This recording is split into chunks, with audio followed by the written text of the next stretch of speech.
Everybody, it's your man DJ Superjam, and today we are honored to be here with one of the greatest rappers of all time, one of the first MCs that was just like really breaking boundaries and the whole sample thing and everything that was going on and that came later. I mean, he was sampling stuff like Sanford and Son or Earth, Wind and Fire, and stuff like this. So I'm talking about none other than MC Shy D.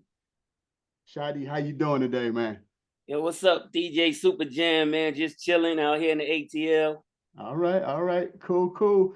Yeah, so we represent the DJ League. DJ League has like getting up to about 150 DJs worldwide.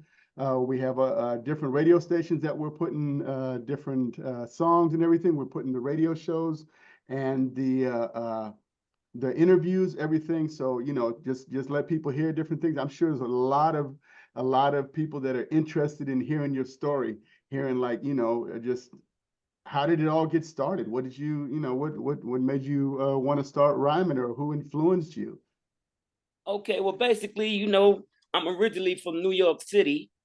I'm from the Bronx, New York, home of hip hop, and I'm from the legendary projects, Browns River Projects, home of Africa Bambaataa and the Mighty Mighty Zulu Nation.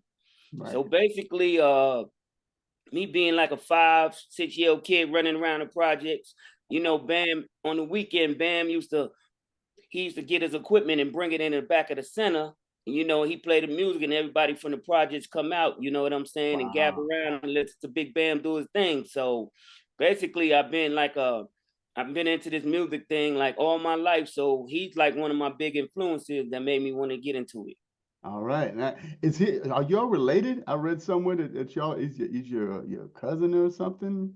Yeah, well, basically, I mean, we not real cousins, but when the Soul Sonic Force came out, they was like a real big name and a real big group, So when I started my career a couple of years after that, he just told me, "Hey man, just let's start saying we cousins so it can help your career." So that's basically how the cousin Okay, thing all came right. about. See, that's real right there. That's real because you telling it like it is. And that's dope because that's marketing. That's a good way to do it and stuff. So Oh like yeah. like, like when you came out with what was the first song that had the It was Sanford and called Rap Will Son? Never Die. Rap Will Never Die. It had the Pink Panther in it. That was the first That one I was the made. first one, the Pink Panther, and then after that was what It was called Shy D is Back with the Sanford and Son in it. Sanford and Son, and Yeah. then the other one was the ba da ba ba ba ba It ba. Gotta Be Tough. That's when Gotta I be switched tough. labels. I Right, switched labels when I made the Gotta Be Tough. That's when I went over to Loop Records from Foresight Records. right, right. How was that when you were working with Luke Records? Oh, it was beautiful, man, because Luke was an independent company, but he was working so hard, like trying to get us out there, like major acts. You know what I'm Yeah, saying?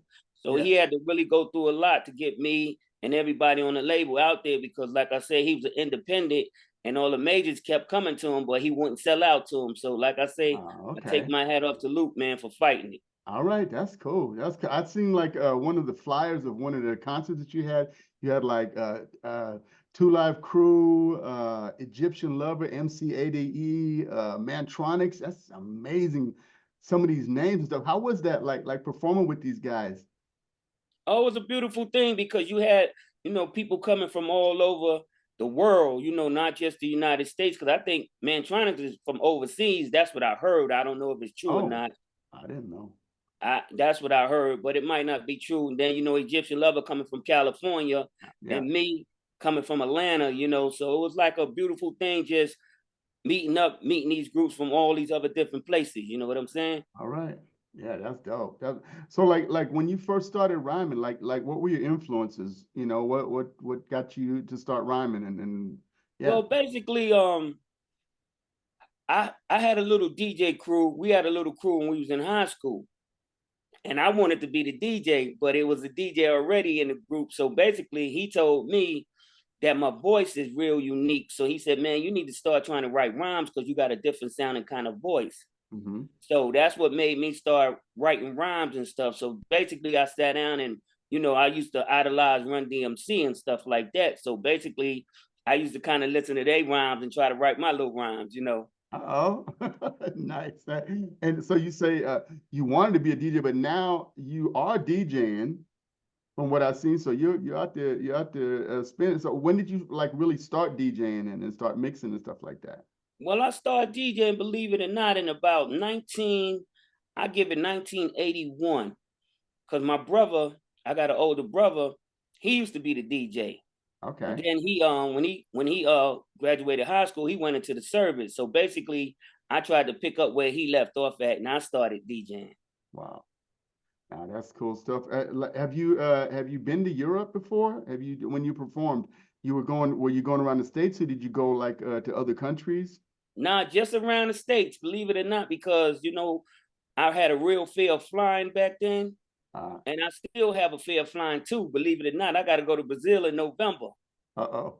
Yeah, but you know what I'm saying? I mean, like now I'm an older guy, you know what I'm saying? And I mean, I gotta do it, because I gotta continue to live. So if Yeah. y'all want to bring me over to Europe, I'm ready to fly to friendly skies, you know what I'm Uh-oh, saying? uh-oh. We have to see what they're talking about. Yeah. Yeah. So, and you're working on any music right now? Are you planning to put something out at some point? Nah, well, I'm gonna leave the rap game to the little younger generation. You know what I'm saying? It's so crazy because when I was with Luke, I had a DJ. I had two DJs, DJ Toomp and DJ Mike Fresh. And Mike Fresh called me up 2 days ago. He got a beat. Him and Fat Man School was working on something. So he called me. He said, "Yo, man, I want you to get on the track with me and Fat Man School." So I dusted off my little notebook and I went over there and laid something down. All right. So you do have something coming. Yeah. That's that. I mean, I don't know what the whole promotion on it is, but that's something that we could push on the DJ League Okay. platform. Because we get that out to our DJs, get it out to the. I think we have like 12 radio stations worldwide. I mean, like in Oh Brazil, we wow. have one. We got in South Africa, just all over Europe. Oh And wow. we have like weekly shows. So. We had also talked about doing a show with songs that are on our record pool, so that they definitely get play everywhere. So Okay. that's a win-win right there. So that might be something. But Fat Man Scoop, everybody loves that. Oh Everybody loves yeah, Scoop. yeah. He the man. All So right, I'm excited about that. Yeah, I hope we can get that on the label also. And hmm that's a really cool thing about our label is like we're not like okay, you got to pay to play and all this stuff. You get it on the label. We support however we can. And yeah, we yeah, it's a good movement that we have with DJ League, and okay. yeah, I think that'll be something that would be good. So you are putting something out, man. So I'm glad Yeah, to hear yeah. that. So Mike I'm Fresh glad to brought me hear out that. of retirement for a minute. There you go. Hey, so what do you think about the music industry today? How everything is going? I mean, to be honest with you, I mean, I'm not really upset. And the reason I say that is because every generation has their time.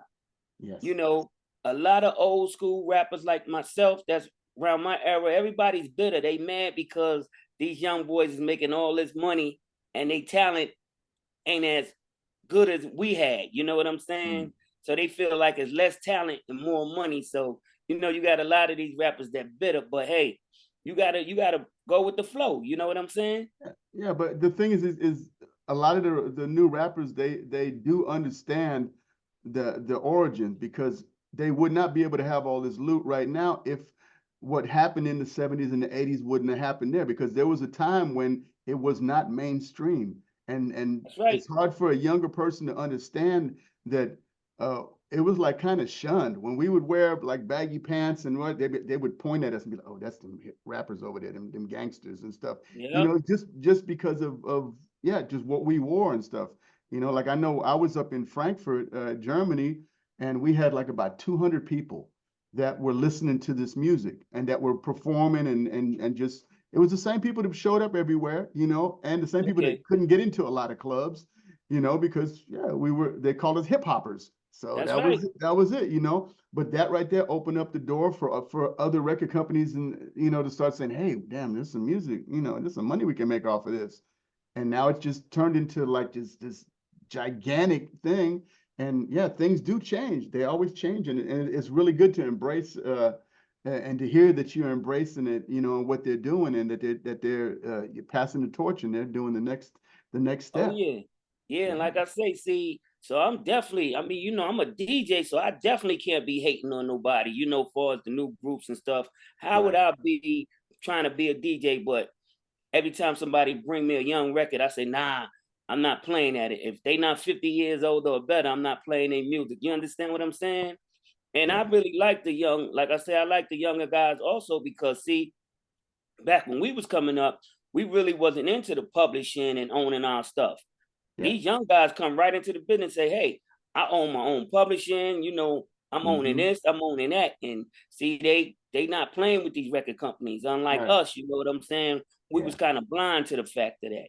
Yeah, yeah, they were giving us 4 points, five Yeah. points, whatever, you know, and they got 95 points. So Yeah, it was So yeah, yeah, but so that that's was why what everybody knew, that well that's all you can get, you know, and then yeah, it's a whole nother time right now, and things always progress, you know. I mean, you just look at, we used to have our record collections. Everybody had a record collection at home, and the only one that could like manipulate the vinyl were DJs that would take the that's right. time to actually mess with stuff and everything. And I know, like at the beginning, if you started in 81, you definitely weren't running with 1210s. So you were doing some belt drive or whatever, That's right? right. And that's not easy. That is That's not right. easy. And the DJs of today, like I see they what they call it, they call some of the guys the pad bangers, right? Where they Yeah. those pad, and they be doing it. I'm like, oh my God. They, they don't even wear headphones no more. Yeah, yeah.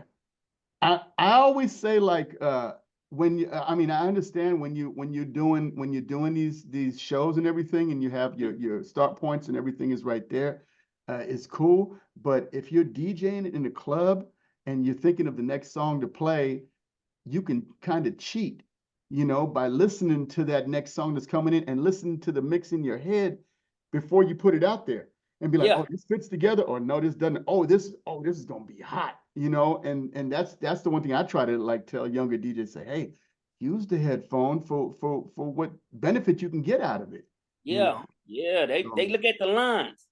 They yeah. match it up with the lines going Yeah, across the yeah, but you Serato. still can't hear it. You still I can't know. hear I don't if those understand it. notes are hitting nicely or not. You know, if the singing is not going right, this and that. Uh, Yeah. it's it's just, It's incredible to me. maybe it's too fast. Maybe things are going too fast right now to take the time to actually listen to something and this and that. You maybe they practice that already. You know, get their set together and then come out, and then boom, it's already, you know, all set up what's going to be happening.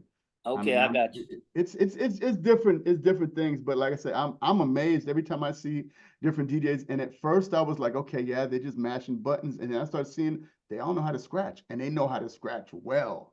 Their Yeah. cuts are nice and precise, you know. And so I'm like, okay, okay, and it changed my mind, because I started out also like, you know, on Yeah.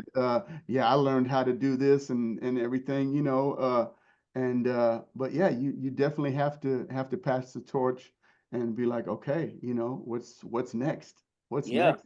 Like I And say, hey, I like it when grown folks or old heads, however you want to say, get together with younger people, and that's what's supposed to happen, you know, and not yeah, but this line down the middle. Oh yeah, you're old. You this. Oh yeah, yeah, it's you crazy. can't. And when I get around people my age and they go to talking like that, I don't like it because hey, you got to change with time. Yeah, Don't nothing stay the same. right, You right. know. And help to educate the kids, you know, That's right. give them that knowledge, you know, that took years and years to acquire, because they're going to be the next ones. There's going to be another 50 years later, and then there's going to be other kids that are going to be doing even more outrageous stuff and That's faster, right. and who knows, 3D hologram stuff, whatever is going to happen, That's you know, right. because It's gonna definitely it's do always all of getting that. bigger and faster. Yep. Yeah, yeah. Hey, can you tell us about maybe some memorable moments that happened, like when you were on tour in the studio, or just something that happened? Any stories that you want to share? I mean, my main thing, you wouldn't believe it.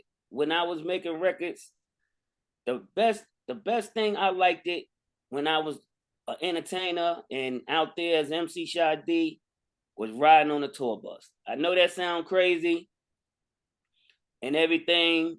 Like I said, I was scared to fly, but I love to travel.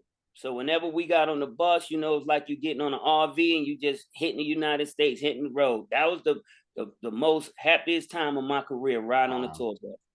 Yeah, that is crazy. You wake up in the morning and look out at the top and be like, where are we at? What town is Yep. this? Oh, what? You know what I'm saying? And then we had the bunk beds on the bus. You Uh-huh. know, Yeah, it was yeah. beautiful, man. That was the happiest time of my career. Wow, wow. Yep.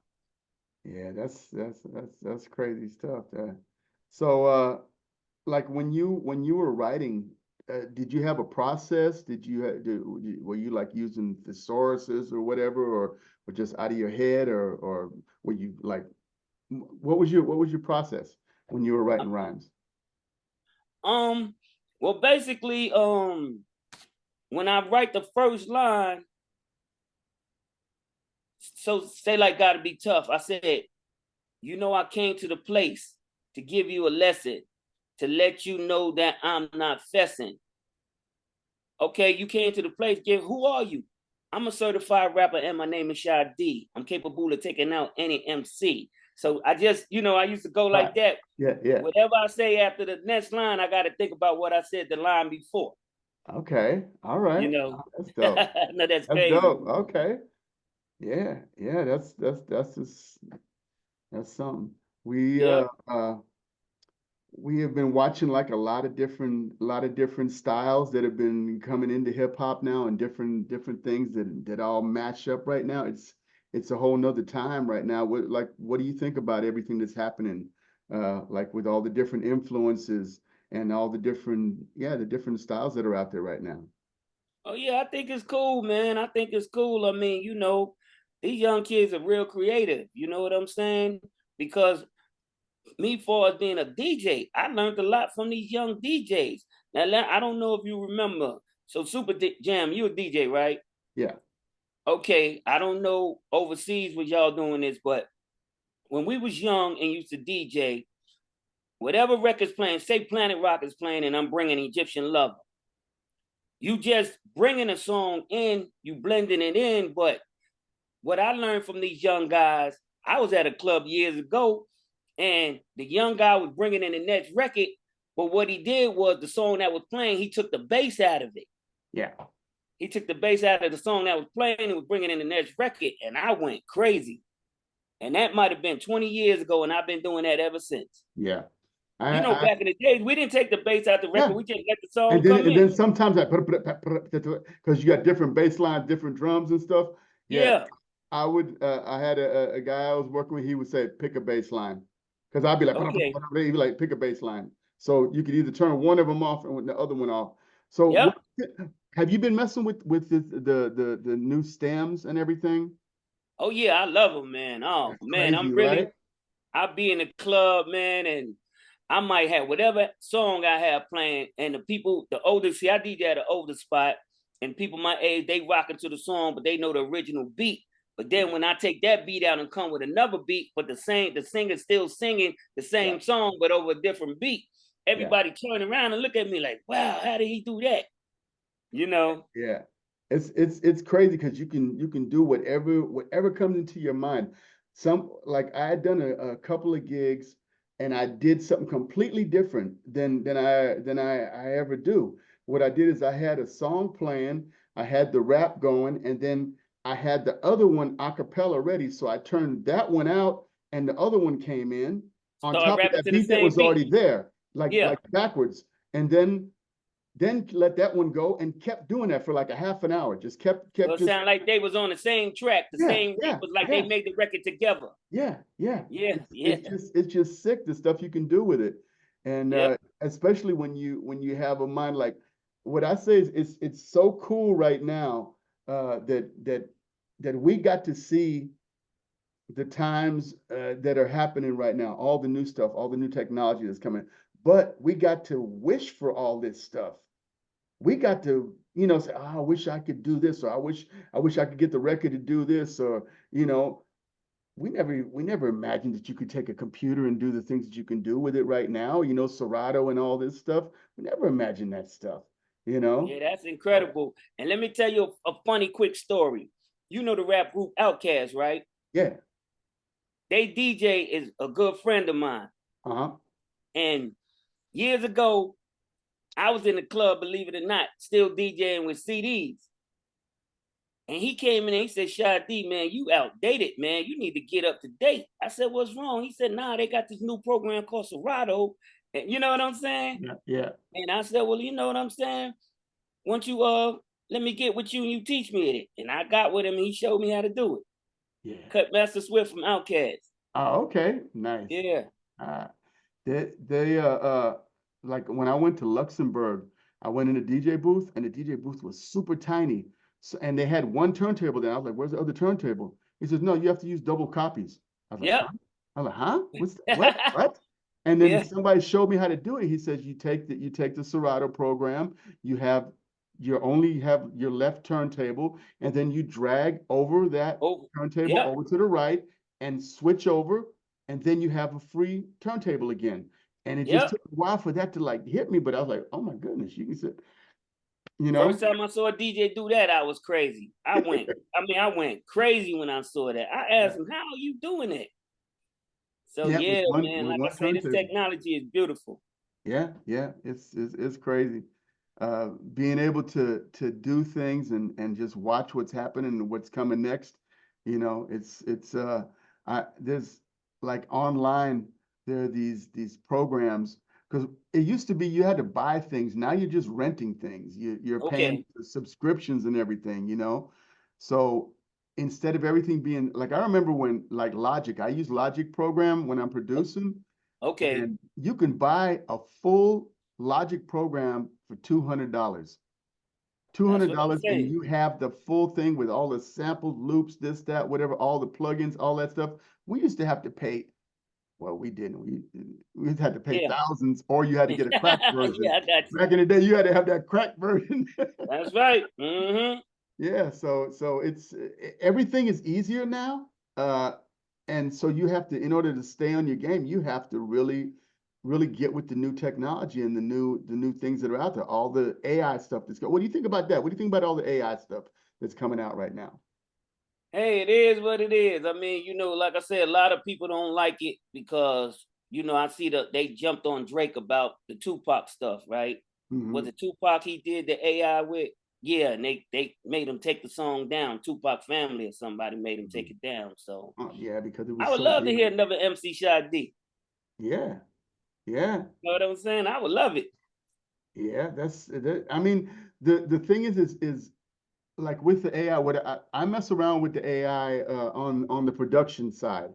So they Okay. have they have these generators that like I had to wrap my head around this whole stuff anyway, because at first I was like, okay, why am I going to buy a sample pack, and have somebody play some stuff and this? And I feel like I should play it myself, even though I don't play keyboard well, but I know what wrong notes are, and I go very Okay. slow and I record it, and I did that for years and years. And then a friend of mine was like, yo, man, but why do you have to make every hi-hat? When you can have a hi-hat loop that's all you pick the nice one. He says, didn't you used to go to the record store and listen to records until you would find a little space that had a hi-hat in it and you would sample that, or a little guitar riff or whatever? And I was like, yeah, man. He said, well, it's the same thing, except they're doing it on purpose. I was like, okay. So now with that thought, the new generators that you have, let's say you want to have a keyboard, and instead of playing in something, you're generating it, and you say, okay, this is the key that it's in, and this is the style that I want. I Okay. want a reggaeton style or whatever, and then it'll play. And then you start picking what you want, and maybe you say, oh, this one's cool, but I don't like this. You go in there, you fix it, do what you want, download it, and then say, oh, you know what? Let me play that melody again, but with a different sound. You're still steering this whole thing, Yeah, you still producing it. Yeah, you yeah, still, it's yeah. just another way of thinking about it. And I had to like really, it took me a while to get my head around it because I was all like, yeah, you're cheating, Yeah, yeah, yeah. which I did that to myself as a producer, the same way the DJs do that about themselves and about like the younger kids. It doesn't matter. At the end of it, you're still being creative, you're still doing your craft, Oh and yeah. I think that's what's beautiful right now. But I'm gonna tell you something, Super Jam. That's the craziest thing to me. I'm so mad. Check this out. Now you know the average DJ got a turntable on this side, mix in the middle, and a turntable on this side. Mm-hmm. When I taught myself how to DJ, I learned from a guy from Philadelphia. And he had both turntables on the left and the mixer on the right. So that's how I know how to. That's the way I DJ. I got both my turntables on the left and the mixer on the right. Nobody has ever made a controller where you can take the mixer off and move it over. Nobody never made a controller like that yet. That's why I don't DJ on controllers. Think about that. Wow. If you really find somebody that make a controller where you can move them around, you let me know. Them controllers been around for years now, and nobody ever thought of that yet. Think about that. You might have just hit on something, because when I started DJing, I also had both my turntables on the left, because whatever hand that I'm right-handed, so my crossfader hand was my right hand, which is that's right. Right? So you'd always think, oh, because your hand on the turntable is that's the slow one. The fastest one has to be open and quickly. That's right. Yeah, but that's a whole new concept, man. That is definitely somebody's gonna watch this. Somebody's gonna hear this and be like, "Hey, you know what? Yeah, man. I swear, I wish I can get it. I wish I can get in touch with them controller company, Newmark or whoever, and say, "Hey, man, y'all haven't made a controller that's movable around. Everybody don't DJ with the mix in the middle." I seen DJs DJ with both of their turntables on the right and the mix on the left. You understand what I'm saying? So just imagine doing this hand over. That's how Red Alert do. You know DJ Red Alert? Yeah. Every time I seen him DJ, his strong hand is one of his, I don't know, I forgot which way, but so why not, I mean, like you crossing over like that, why not put both of your turntables on the side that you good at? Okay. You understand what I'm saying? Yeah. Think about that. I'm already on it. I'm already thinking about it. I wish I could really get with a company, man, and you know what I'm saying? They pay me for that, because nobody never mentioned that, man. I just thought about it when them controllers used to come out. I said, yo, man, you can't move these things? They said, nah, it's one piece. Yeah.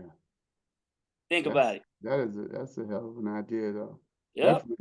Definitely. Well, it's you put it out there now, so you know it can happen. It's a possibility. Yeah, I would love for it to happen, man, because like I say, nobody never thought of that except me. I never heard nobody mention that. Yeah. Because DJs, they be shocked. They be like, man, why are you still using these CDJ 800s? I say, one, because I know how to go inside them and fix them if they mess up. And two, is because I can move them anywhere I want to. It ain't a controller where I'm just set like this, you know. Yeah. I mean, I know I had to learn, and this is definitely my slow hand on the turntable, you know, and I had to learn it. I mean, because I was doing competition, so I had to learn how to do this stuff. Oh, both of you. I was most comfortable, actually. I was most comfortable using the one like That's this. right. I had an idea one time. This happened a long time ago, where I was like, I had two turntables and I'm mixing two of the same song with my left hand. And then I was like, you know what? If I had a third turntable, then I could get the other song ready so I can play around with these, and then 1, 2, 3, 4, 5, and then blend the next one in. Oh yeah, woo, that's a good idea. That was an idea, and it was just to make it easier for me. But I had other DJs that said, man, I saw this DJ playing on 3 turntables, and I wasn't doing super fast stuff all over the place with him, but it just looked so impressive. And I had my mixer was down here, that hand was here, and I was here, and here. You know who I seen? The first person I ever seen? Grandmaster Flash on that Wild Style movie. You remember he had the 2 turntables and had that one up front? Yeah. He's on that Wild Style. Yeah, that's good and he was stuff. DJing in the kitchen with Fat Five Freddy. Yeah. He had 3 turntables. I gotta watch that again. I ain't seen that in a long time. Yeah. If anybody has never seen Wild Style, try to find it. You might even find it on YouTube or somewhere. Wild Style is hip hop. That is like the first video with actual real MCs, real DJs, real battles, Fat Live Five in the Freddy's club. in there. Everybody's in there. It was a real graffiti artist. Mm-hmm. It's like this is if you want to go to hip hop school, watch that movie. That's right. For real. For real. Yeah, man. So yeah, we're really glad to have you here and looking forward to hearing this Fat Man Scoop song.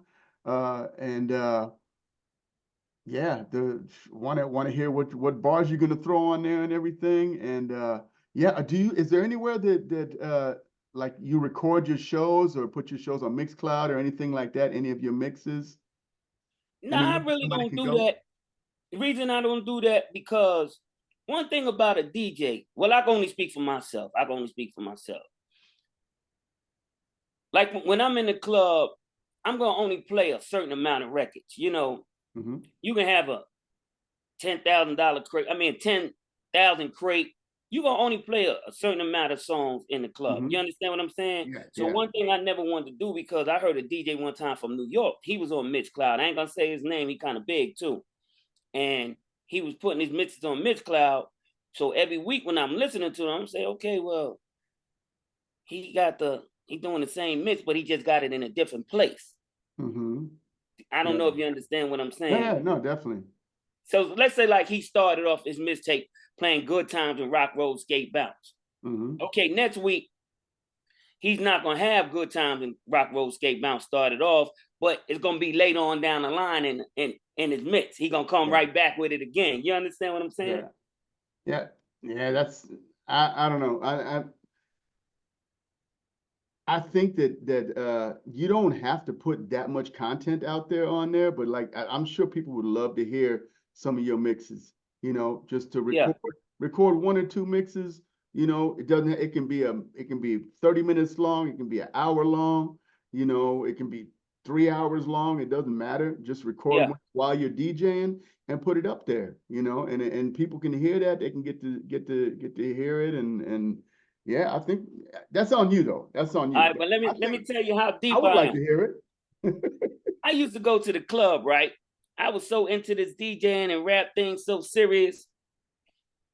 I used to go to the club and and see a DJ, and I said, "Hey man, I'm standing at my part," and I said, I guess he play. I bet you he play Set It Off next." My buddy be like, "He ain't gonna play no Set It Off. What you think coming on next? Set It Off." I used to study, Yeah, yeah, because you don't get too far away from your mixes. That's what I was yeah, saying. yeah. Okay. You know, Right, right. Yeah, you know. people they get comfortable with certain things. Yeah, I mean it's you know what works, you know, and then you Yeah. gotta you gotta you gotta play what's gonna keep them people jamming, keep them on Yeah, the and floor or that's what it whatnot. is. See, you not going, you know, the club I DJ at is like a urban club.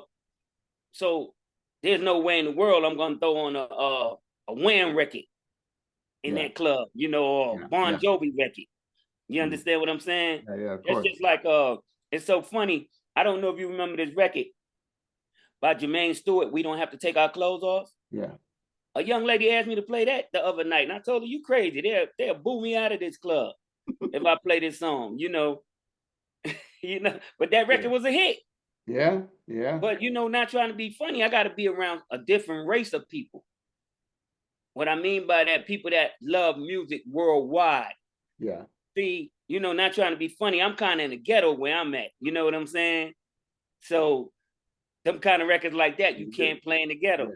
yeah, yeah. Sometimes you do have to say no when they start asking for Oh yeah, something. she wanted to give me $50. Yeah, She said, "If especially I give you then. $50, could you play this record for me?" I said, "It got to be in the format that I'm playing, right?" Yeah, And she mentioned that. I said, "Nah, baby, keep your money. I'm good." yeah, yeah, yeah. I hear you on that. That make You me know. think. Was that Jermaine Stewart, right?